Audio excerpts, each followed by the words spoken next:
ahead and begin. Welcome everyone, and thanks for joining us for the latest edition of the Enforme Collaborative Webinar Series.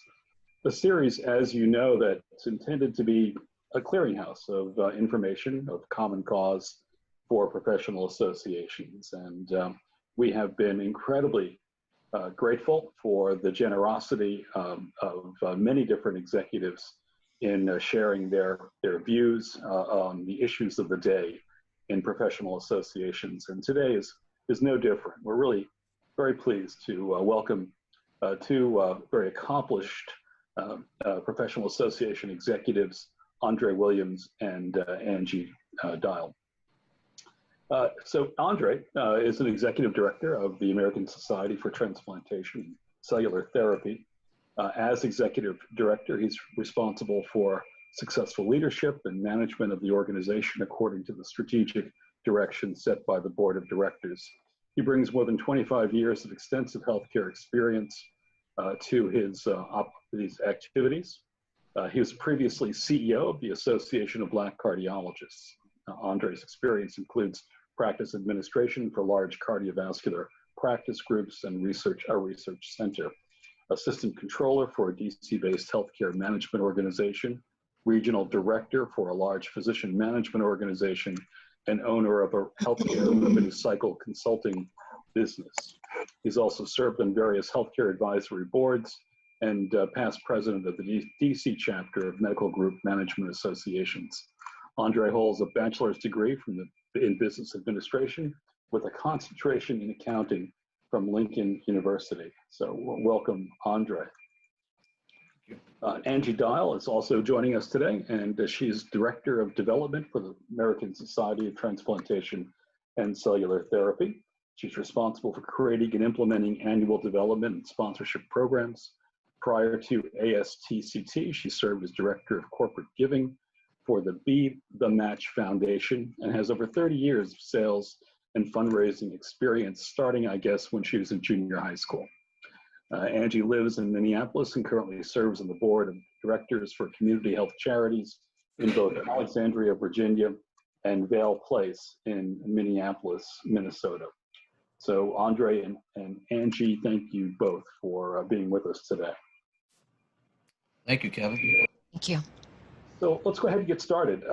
The topic today is as we've been discussing in recent weeks, has been the pandemic, the new normal, the implications around technology, the implications for CFOs, CIOs, CEOs, scholarly publishing, all the various activities, not to mention annual meetings, that have been impacted in one way or another by the current situation. So the pandemic has had significant consequences for really all aspects of professional associations. And perhaps the most profound implications have been financial. So Andre, let me start with you. Can you talk a little bit about those financial implications and how can associations best cope through this difficult time? Certainly, I'd be happy to, Kevin. I think first and foremost for us, it's the operating reserves. You know, the stock market took a big hit early in the year, and that was devastating for us. It's nice to see it rebound, but we've recognized the fact that we have to be cautious in our planning going forward because we could see another downturn in the market. So making sure that we have the right operating reserve set aside to help us through these lean times is important. The other aspect for us is that we went into the year with a budget that we thought we were going to execute on, which went out the window, candidly, once COVID hit. So for us, it's forecasting. It's not just trying to stick to the budget that we had agreed upon, but also looking at how market conditions have changed and then kind of real time looking at the impact of that so we can course correct ahead versus falling behind. So I think for us, that's been essential. And I know it can be frustrating for the team at times with having to go back into the forecasting models, but I know our leadership certainly appreciates the insight that they have on what our financial future looks like. Thus far, financially, we've been fine. We've been able to make some smart decisions, and we continue to monitor that closely. I think the other implication that I see is that with so many groups switching to virtual events, not to lose sight of the fact that you still need to have insurance for these events. especially these big virtual events. And that's one of the things we're looking at now. We're having to switch one of our live meetings to a virtual event, and now we're securing some virtual conference, virtual event cancellation insurance. I've heard stories of nonprofits having their data basically, taken from them, and then almost in a blackmail situation with having to try to get it back. And that could be devastating to an organization that's already been hit by having to cancel a live event and then not being able to execute on their virtual event. So I'd like to just caution everyone to not lose sight. Don't try to cut too many corners because you could actually end up in a worse situation going forward. So, Andre, just to follow up on that, as organizations begin to pivot to either hybrid or entirely virtual events, do you have to come down on your registration fees? Can you hold them steady for a virtual event? Yeah, well, what we found is that at least some of the models that we've looked at, and we've spent some time speaking to some of our colleagues that are competitors and that have had virtual events to see how they move forward. And what we found is that organizations that were able to reduce their registration fee, given the fact that they wouldn't have all the food and beverage costs associated with the live event, they actually had more attendees and actually made it was a larger profit in the end. The total revenue actually was less, but the total profit was more. So I think we would probably follow a similar, strategy going forward as well. Now that everyone is working remotely for the most part, you certainly have a captive audience at some level. So certainly taking advantage of that would be important. Excellent. Good. Thank you, Andre. Angie, how about from your perspective, the financial implications and how we can manage through this? Yeah, one of the things that I'm really grateful for with ASTCT is that we have amazing board support, and we have an individual giving campaign, and every one of our board members has given to that and gives us that support. And they've also allowed us the flexibility that we've needed to be able to change our budget and to pivot the way that we've needed to as a result of COVID. So I think for us, the support of our leadership team our volunteer leadership has been critical in coping with some of the financial issues. Angie, just to follow up on that, the pandemic has significantly impacted all of our traditional revenue streams. How can associations like your own develop resilient teams capable of taking risks, innovating, and pursuing new opportunities in organic revenue growth? Yeah, I think the key for us has been flexibility and the importance of listening to our funders and having conversations with them, finding out what their needs are. Their needs are changing too. And what are their needs, and being able to work with them and develop solutions. One example that has happened with ASTCT is one of our big supporters came to me and asked if there was any way that they could advertise in our e-newsletter. And our leadership had never allowed for advertising in the past. And she said to me, I'm desperate. We are really in a need to get in front of our customers, and we don't have a means to do that right now. So I was able to go back to our leadership team and ask them if there's any way that we could allow for advertising. They came up with the solution for me to pull out the most read aspect of our e-newsletter, which is the research that we post every month, and we've started to run ads in that. And the way that our funders have embraced that has really surprised me, to be quite honest with you. So that was one solution that our team came up with. It was both leadership and the flexibility of our team that listened to the needs of our funders, and we were able to respond. But I think listening and flexibility is so important right now, because this is new for all of us.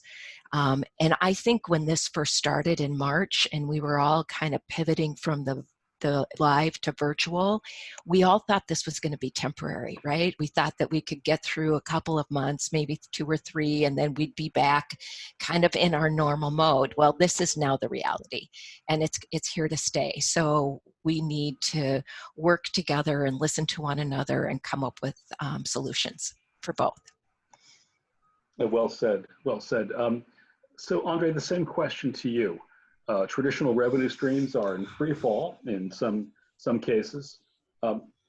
How do you manage the team to keep them motivated, to enable them to take risks and to pursue new opportunities? I think I remove the barriers, quite frankly. And when we have group discussions about revenue opportunities, you often hear someone say, well, we can't do this because of the budget, or we can't do this because we don't have the resources. And I typically stop it right there. Let's focus on that after we understand what the opportunity looks like. If we need additional resources, we can find additional resources. We need additional, support, personnel support, we can identify that. But let's not dismiss the opportunity. Angie hit on something as well, and the aspect of culture, having a culture where people can bring forth ideas, and I think that's what we have at ASTCT. And Kevin, you wrote a very, very good article for Forbes about I think it was polycultures. You may want to just take a couple of minutes and kind of share what that looks like for an organization and why it's important. Well, thanks, Andre. I'm sure the one asking the questions, not giving the answers, but sure, I'd be happy to. Thank you. Polycultures, meaning ethnically, intellectually diverse teams, tend to have, I think, a real business advantage in that having to be able to survey the landscape, to bring different ideas to the table, new approaches that you may not get or often might not get in a monoculture where everyone is sort of the same background, thinking the same things, saying the same things. And we've seen numerous examples of businesses that have suffered, great businesses, great traditional entities that were monocultures, had one product, one service, one way of doing things. And when a new competitor came onto the scene, when a new way of doing business came onto the scene, when a pandemic hits, those monocultures are quite vulnerable. And so I think one of the great benefits of a diverse workforce is the insights it brings you and the new points of view that can allow you to more effectively pivot to meet the changing environment around you. Well, that's exactly the culture we have, polyculture. So, and I think it certainly has helped us to pivot quickly. Great. So, Angie, getting back to you, you had mentioned, communicating with your sponsors, and the way we would do that typically would be at the meeting, or we'd fly to Chicago or wherever, right? And you'd go to visit your sponsors in their corporate offices. They'd come and see you. And that was the way that you understood their needs, that they could understand your needs and your members' needs. And together you could formulate approaches that were mutually beneficial to everyone involved. How do you do that now that we're all, in our home offices or in the spare bedroom? Yeah, that's a huge challenge. I have to be honest with you. And I think at first, the idea of doing Zoom meetings was kind of fun and novel. And, we were I was following up with a lot of my corporate contacts and scheduling Zoom meetings. And I think that's gotten very old very fast. And there needs to be new ways to come about doing that. I mean, some of the things that I do is I get a lot of emails, industry emails throughout the day. If I see something that relates to one of our funding partners, I'll forward that on to them, touch base with them, and see if there's anything that we can do to partner on this new product or whatever it is that the press release was about. trying to, touch base with them via email as much as possible. I think the Zoom meetings have become phone calls again, which is also a good thing. I think, I heard someone say the reason that Zoom meetings are so exhausting is because you don't spend a face-to-face meeting looking someone in the eye for a half an hour or an hour, nonstop. And so I think some of the other things, we have a corporate council meeting that usually is in person, and that's we're looking at networking platforms to be able to provide, so our partners, our funding partners, can still interact with our leadership. But it is still, it's a real challenge, and I think it's something that a lot of us are still trying to maneuver and figure out. Well, we had some great comments from our attendees.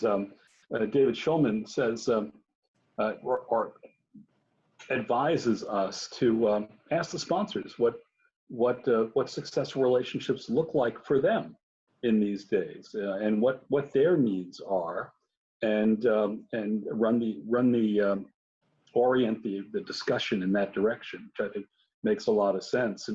And Peggy reminds us to make things fun, keep things light in a time when a lot of things are not fun, and teams and people are struggling in this interval.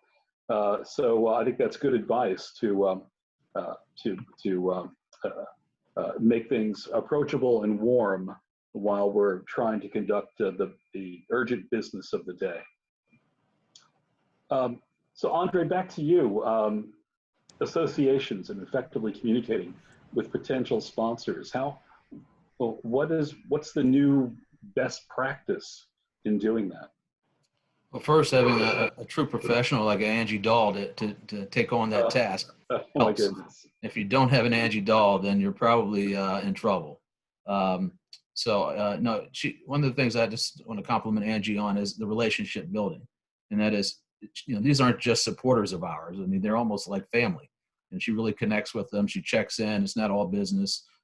She knows them. She knows, their families, their stories. And it makes work that much easier.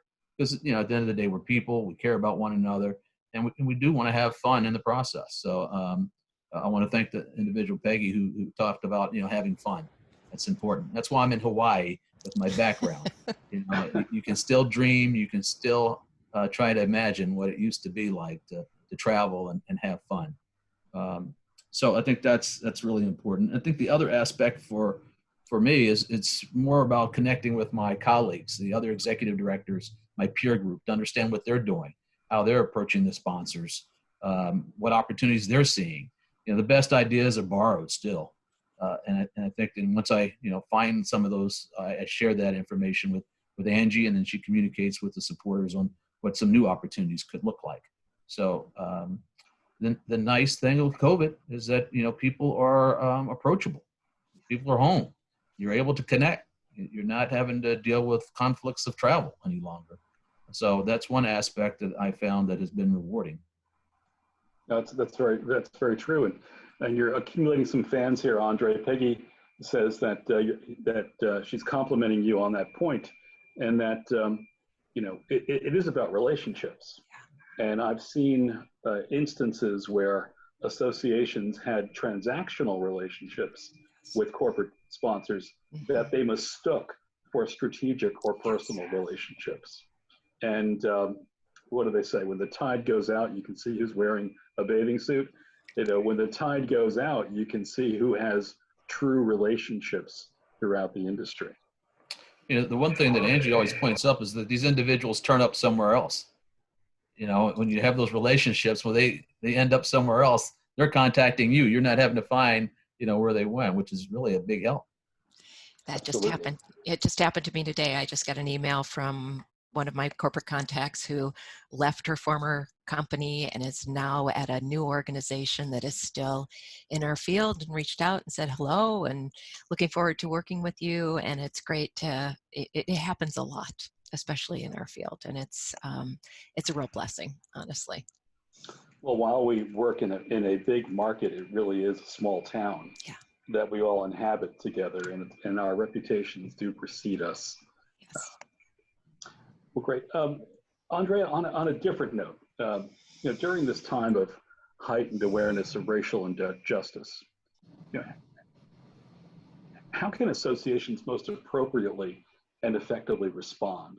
And is diversity a social responsibility, a nice to have, or is it just a make good business sense, or both?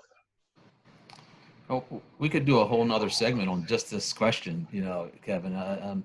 There's a lot there to unpack, but I'll just start by saying, one, associations should respond quickly. And I think one of the things we did was we sent out a statement right away, but we just didn't send out a statement on our own. We worked with our sister organizations in the field, and we sent a joint statement for both national and international organizations, supporting the elimination of racism. Basically, there was a strong statement, but more than that, the actions that come afterwards. So it just can't be a statement. There has to be some follow-up action that comes along with it. And we've done just that. One of the things the president of the ASTCT put together a town hall, and we had a safe space. We had 3 individuals, African American members, that spoke about their encounters with racism from their perspective, their family's perspective, the impact that it had on them. And I have to tell you, it moved a lot of people. Not everyone knows what racism is, right? We assume. And not everyone's affected. I know what it is. I've been affected personally by it, but a lot of people haven't. It's not known to them. It's foreign to them. So educating around what it is, how people are impacted by it, is powerful, and creating a safe space to have a discussion. And we thought it was good because it not only did it made people feel welcome, which is important in any membership organization or society, but it also begins healing, which is also powerful. Begin to heal in the process.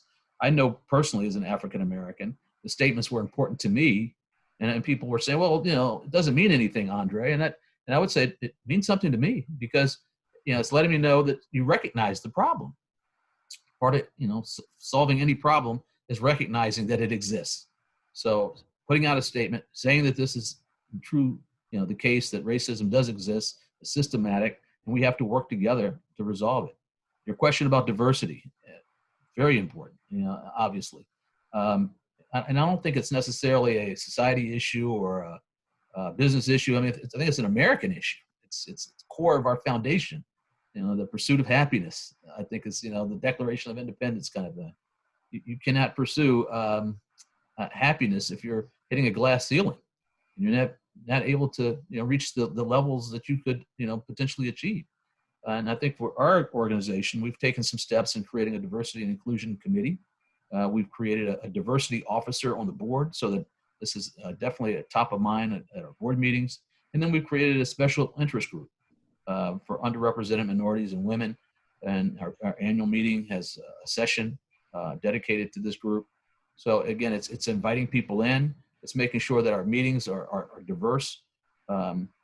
We had to take a hard look at ourselves as an organization. And we realized that, when you're planning committees one demographic, your meeting ends up being one demographic, right? So when you create that diversity and invite people in, to your point of a polyculture, you find a better product in the end. And I think our last meeting that we had in February was an example of that. We got really high marks, record attendance, revenue was a record as well. But that's what happens when you have diversity and include everyone into the process. So I could go on for another hour and a half, but I'll hold there for Angie. Angie, your thoughts? Well, this hits, as you know, I'm from Minneapolis, and it was a rough time here in early June. But what I will say is that I have seen a number of our industry partners approach me directly saying, how can we help, these underrepresented populations get into the field that you're in, and can we partner together, and what are you doing? And so I think the heightened awareness and the realities that we've been faced with are really changing the landscape for wanting to attract new talent and getting support from our funders to do so. Very good. And we're getting a lot of comments on the chat feature about associations operating with intentionality in this space. And it's not just lip service, it's not just issuing a statement and then going back to doing whatever it was you were doing before, but operating with intention to make changes and to be part of this, a bigger part of the solution. Let me open up the floor for questions or comments. And while people are thinking about questions they might want to ask, and we can unmute you for that part of the program. Let me ask, Angie, starting with you, what are you most proud about your organization through this interval? What have you seen? What have you experienced? What have you? What's been an outcome that has surprised and delighted you? I am so grateful for the flexibility of our partners. When this first came about, I will tell you, we had a live meeting that had to go virtual in a 24-hour period of time. And the funders were like, okay, we understand, we'll figure it out. Go ahead, we want to support you. We want to see your organization to continue to be successful and want to support you any way we can to make sure that that takes place. So I think the flexibility of our funding partners, and then also the flexibility of my coworkers, their willingness to pivot and change. And this has been a difficult time for everybody, but the patience and the grace that I have seen from our team and has just really been encouraging to me that we can, we have to take this a day at a time, but we can get through this and we will come out stronger on the other side.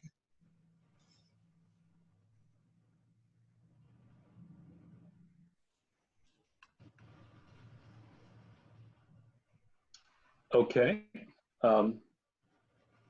Andre, can you hear me? Yes. Okay, my internet connection seems to be a bit flaky, which is par for the course when you need it the most. Online shopping seems to work fine. Webinars are always plagued with this. Andre, what are you proudest about? What has surprised and delighted you? Well, I agree with Angie's. Your team. Sure, I agree with Angie's comments. The only thing I would add would be that I'm proud how we responded to COVID-19. And obviously, when the pandemic hits, we had to pivot again. We had to get some guidelines. We had to get some resources for our members who are caring for some of the sickest patients. So we didn't work just internally. We worked around the globe to bring people around from Italy and France and Germany and China, to bring everyone together as one community to see what's going on in your location. What can we learn from you? And we built guidelines around how to manage these patients. And I think I was really proud of the organization, proud of the staff team for being able to pull that together and connect with all these various experts from around the globe, produce a COVID-19 resource page so that we can ensure that our membership, not just here in the United States, but internationally, would get the best information on how to manage these patients and protect them and protect our workforce as well in the process. So really proud of that situation. And the other is our leadership. The whole issue of racism, they could have walked away from. They could have said, this is not our issue. But they stood up. They said, Andre, we want to get, put out a statement. We want to do something about this. And again, talk is cheap, not just a statement, but actually move the needle. And we've been working with some partner organizations on how to fund some additional training opportunities or awards to have a more diverse workforce as a result of that effort. So I'm really proud of how the leadership is able to respond during crisis. And it speaks again to their commitment to the organization. Yeah. I will just echo what Andre said. We have a group of infectious disease specialists who rallied and met on a weekly basis to try to figure out how to best treat our patients. And I've never, I mean, our volunteers are spectacular. And but what I thought was fascinating is that it seemed like we all had the common enemy, and we all came together, no matter what it took, to try to get things in place to make sure that we could support our patients and to continue to operate as a society.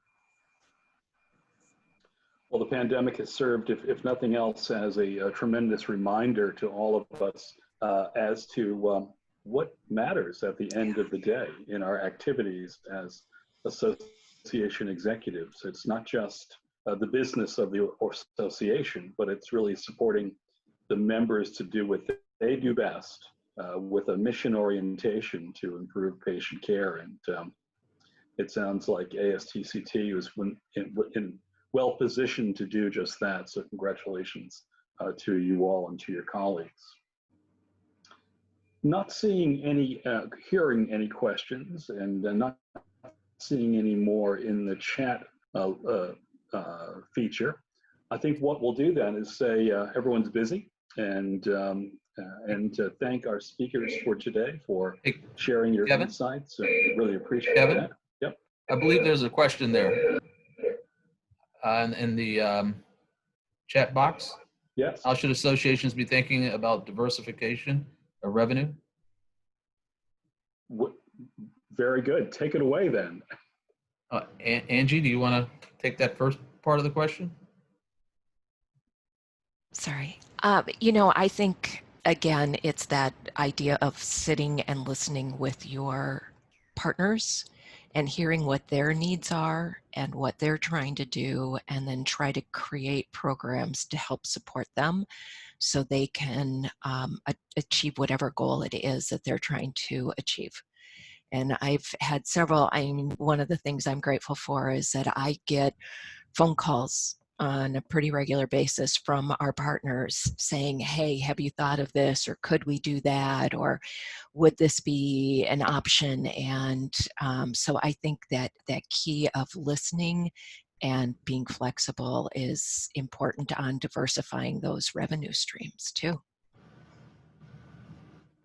Well said. Andre. Well, I agree with Angie on that point. I think that if you don't mind, I'll take the second part of that question about how to convince the board. And I think that the numbers speak louder than words. So that's where the executive director, working with the staff team, putting together the case study and letting them make an informed decision. Oftentimes, you'll see where individuals will bring an idea forward without the data, and the idea is killed. But if you're able to just show data, show the impact, then it's an easy decision for the board to make.